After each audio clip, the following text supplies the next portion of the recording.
Hi friends, welcome to Jaya's garden. அடுத்து நம்ம அறுவடை பண்ண போகிறது என்ன அப்படின்னா, என்னடி ஆச்சு செல்லம் உனக்கு? பூவெல்லாம் கீழே விழுந்து. சரி, இப்போ நம்ம பிரண்டை நிறைய இருக்குது, சதுர பிரண்டை. உள்ளே போய் இவ்வளோலாம் பறிச்சோன்னா நம்ம வீட்டில் ஐயோ உள்ளே போக பயமாக இருக்குதே. நீங்கள் பாருங்கள், நான் என்னென்னு உள்ளே போய் பறிப்பேன். எனக்கு இப்போ பிரண்டை வேணுமே. இவங்க என்னை பயமுறுத்துவாங்களே ஃப்ரெண்ட்ஸ், என்ன பண்ணுறதுன்னு தெரியலையே.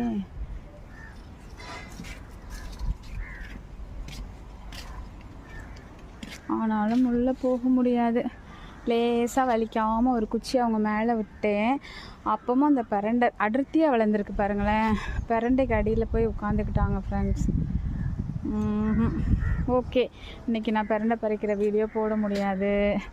நான் வந்து ஈவினிங் இன்றைக்கி ஒரு வேளை சீக்கிரம் வந்தேன் அப்படின்னாக்க உள்ளுக்குள்ளே யாரும் இருக்காங்களா. ஆனால் அந்த பிரண்டை வந்து ரொம்ப அடர்த்தியாக என்ன வளர்ந்தாலும், முன்னாடி பூனை நம்ம வீட்டில் இருந்தப்போ வந்து இவங்க யாருமே இருக்கலை. அணில் கூட இல்லைங்க. எனக்கு ரொம்ப கஷ்டமாக இருந்தது. அணில் கிடையாது, இந்த ஓனான் எல்லாத்தையும் கதையை முடிச்சிட்டாங்க. அத்தனை பேருமா சேர்ந்து 4-5 பேர் இருந்தாங்கல்ல. இப்போ பார்த்திங்கன்னா எல்லா செடிக்குள்ளேயும் குட்டி குட்டி அடர்த்தி இல்லாத செடிக்குள்ளெல்லாம் வந்து அவங்க குட்டி பேரன் பேத்தி பூட்டியெல்லாம் இருக்காங்க. அடர்த்தி ரொம்ப பெருசாக இந்த மாதிரி இருந்துச்சு அப்படின்னாக்க ரொம்ப பெருசாக அவங்க போய் மேலே உட்காந்துக்கிறாங்களா.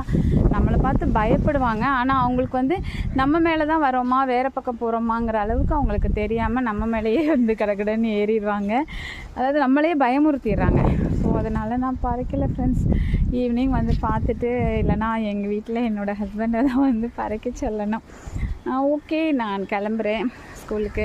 என்னோடய செல்லக்குட்டிகளுக்கு ஒரு பாய், அப்படியே உங்களுக்கும் பாய்.